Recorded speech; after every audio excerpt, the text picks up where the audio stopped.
People. Que pasa, sakpa, say what they do. Welcome to Crime Time News, where the difference is in the meds call it news with a buzz. First thing that is popping in the news is that the very disturbing trend of these worthless, careless, unconscionable, evil gunmen, they are targeting residents of areas. They are pretty much rolling up on the people them spots, blazing up all sorts of corn at the people them house, fling all sorts of firebomb in the people them house, waiting for them to exit. We've seen 2 incidents in a place called Gregory Park. In excess of 60 to 70 people, including mostly children, were affected, became homeless. Fast forward Wednesday night into early Thursday morning, the same thing. Kingston Central, Rum Lane, Rosemary Lane to be specific. A whole bunch of people, once more at least, 20 enough, including children once again. Them lose everything.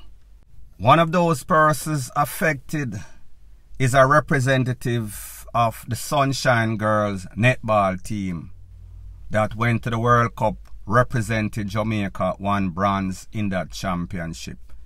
She also won the championship in the league that she plays in overseas. A very good representative of Jamaica. Just imagine you went through all of that. When you come back, you were one of those victims, along with 13 other family members. The very disturbing trend once again.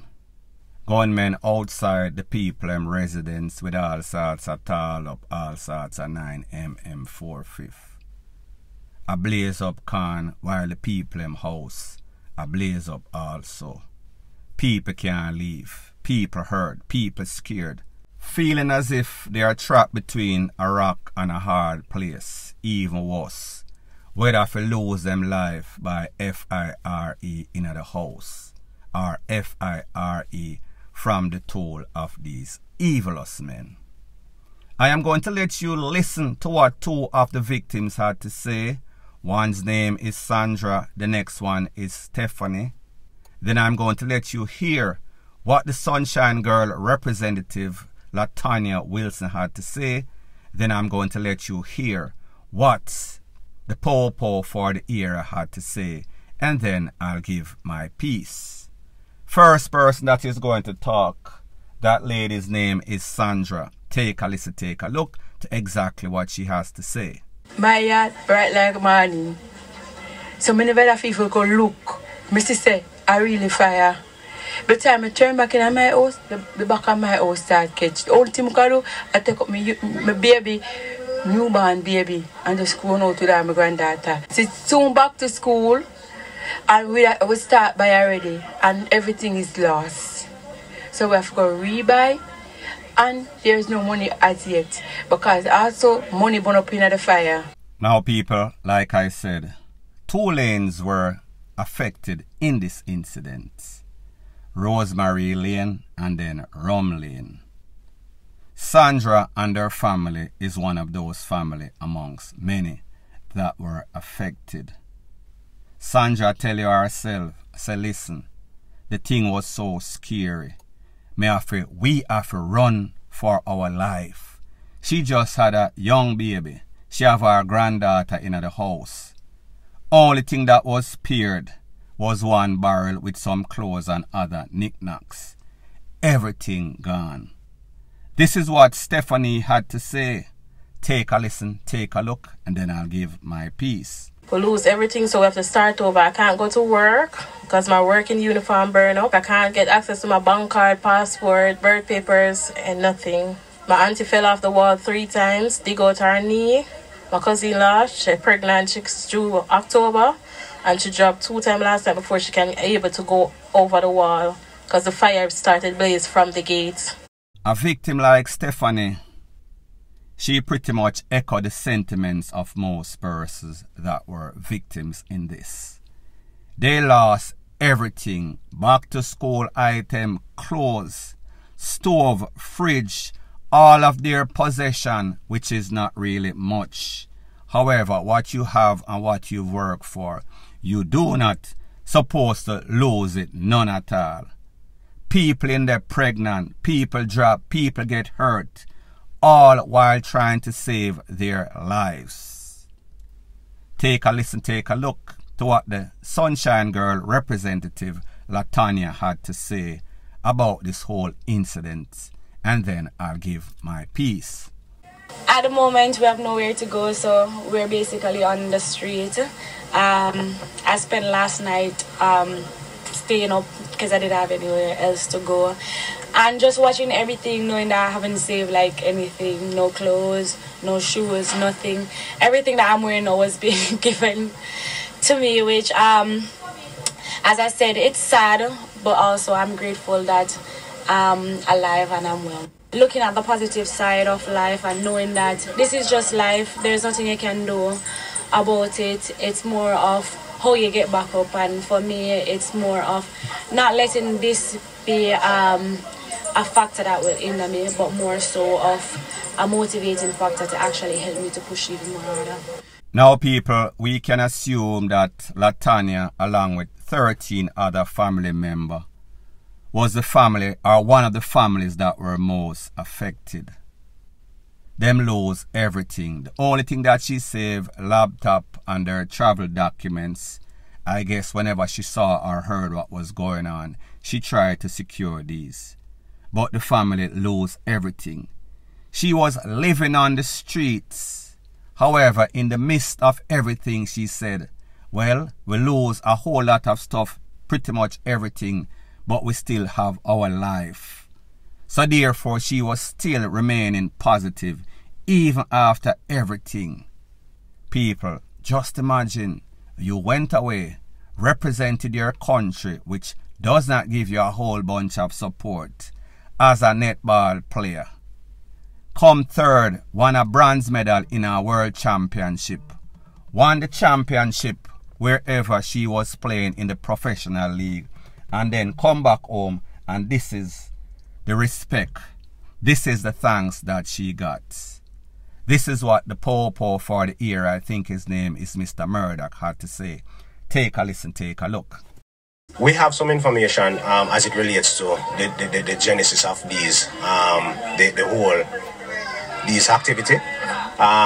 Some of it is unreported, but the police is aware of it, and we have been reaching out to specific person for them to cooperate with us. But the problem is that oftentimes, because both sides are harmed, they think that they can take it on and deal with the situation themselves. Their family oftentimes suffer the loss. Partners with us with the police, we keep regular meeting with the community, encouraging them to use the various means that are available to provide information to the police. But sometimes the call seems to fall on deaf ears. Now, just based on what this Popo is saying or insinuating, we can assume that this is the MO of the CM suspects that were involved in those Gregory Park incidents, or maybe them have a copycat syndrome wherein people follow anything that they see that is evilous. It is obvious that these gunmen have no sorts of heart. However, based on what the Popo say, they have a couple of persons of interest. This is some sorts of gang war, top lane versus bottom lane, side lane versus left and right lane. All sorts of stupid, petty-ish. However, at the end of the day, it is usually the innocent people that suffer. In this case, in excess of 20 enough people. Family members that have nothing to do with nothing. However, based on what they are saying, when they ask the people, who are these people, give up some name, give up some sorts of motive, everybody mum, me no know if people are trying to protect and safeguard the criminals. It seems like that is exactly what it is. Or is it a fact that they are caught between a rock and a hard place? If them talk, them feel as if them name are going to get called up and then the people are going to come for them. So therefore, they are not taking any sorts of chances. So therefore, they are choosing the lesser of two evil in their opinion. So them say them all 4 persons of interest are suspect and they have some information. However, they cannot do anything unless everybody comes aboard and assist and give information. People, them say if you want good, your nose have to run. If you do not take a stand against what has been going on in your community for a couple of decades, therefore you have nobody to blame but yourself. Because you want better, but you're not doing anything to make the place better. And I understand the situation and circumstance, but me just say, somebody have to do something, somebody have to grow some sorts of balls, have some sorts of intestinal fortitude, make some sorts of sacrifice, or nothing is ever going to change. Point blank and period. Further on in the news, the rule of thumb in most law-abiding nation, decent nation, is that nobody is above the law. That includes the president, the prime minister, the leader, management of the country. If you did something wrong, you will be held accountable. You can end up getting charged and even worse, getting convicted, getting prison time for corruption or breaking the law in any aspect. That applies to America. Case reference, them ex-president, he was, well, arrested. He went in, he made some sorts of arrangement for him to be charged and receive $200,000 bail.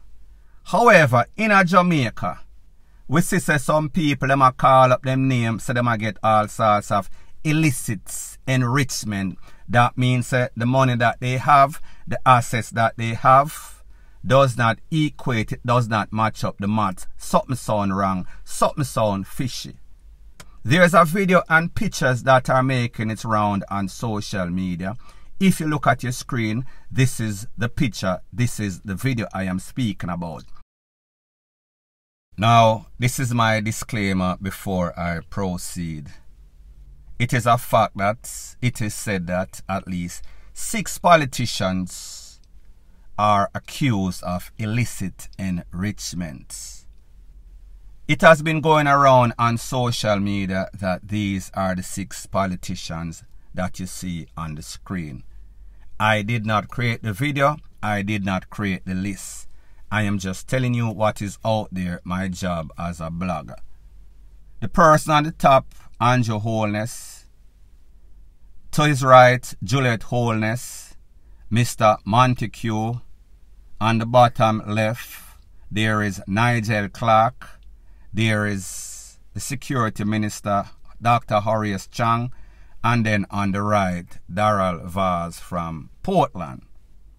We know the story as it pertains to Andrew Holness.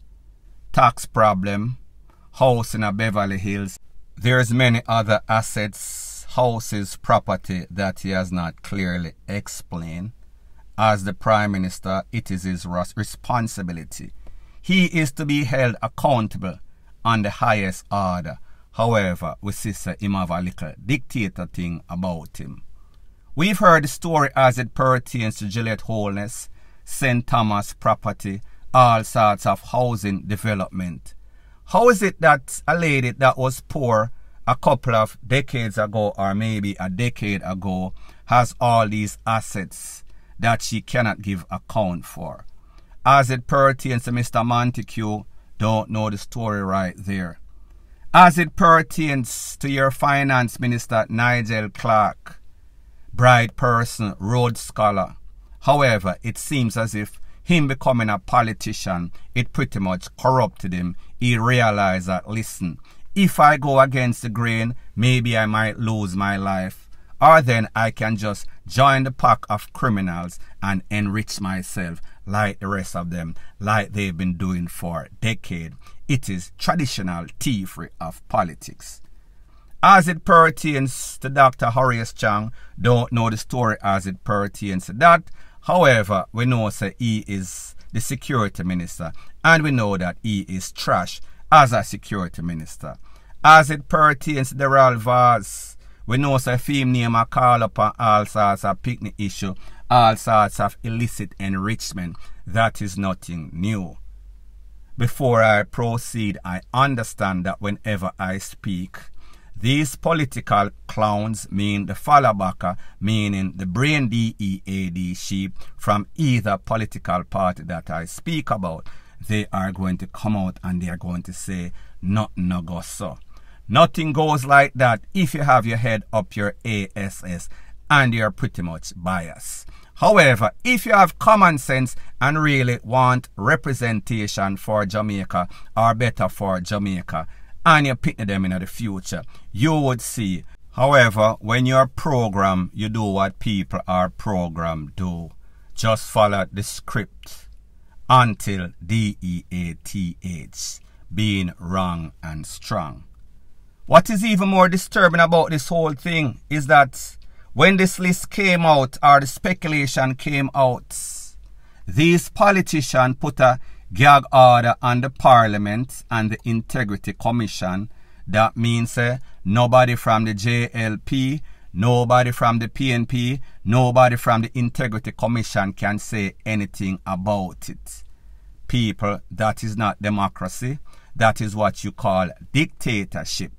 And even in a country like America, where an ex-president can be charged, do you think that that is even possible for these politicians to be charged and even worse, convicted?